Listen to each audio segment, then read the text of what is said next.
Okay, welcome. So today I'm going to show you how to freeze panes, both columns and rows, single and multiple. So let's start with the single. So if you want to just freeze this one here, you'll go to the View tab, and then you'll go right here under the window, Freeze Panes, select the drop down, and then you can select the last one, Freeze First Column. So if you do that, now when I scroll to the right, if I scroll to the right, it'll stay there. Okay, so now what we can do is we can unfreeze the panes. So now they'll scroll together. And let's say we want to select these two to be fixed.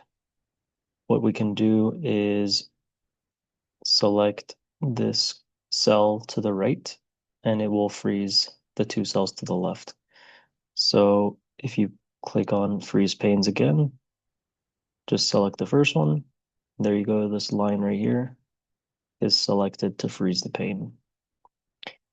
So let's unselect that. And then let's say we want to keep this header as well. Well, you can select the C2 cell. So this will freeze everything to the left and everything above. And freeze panes once more. And there you go. Now you see your two lines.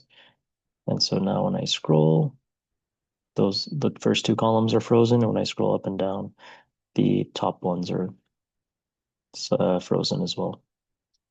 Okay, so that's it for the tutorial. If you have any questions, please drop them down below. Thanks.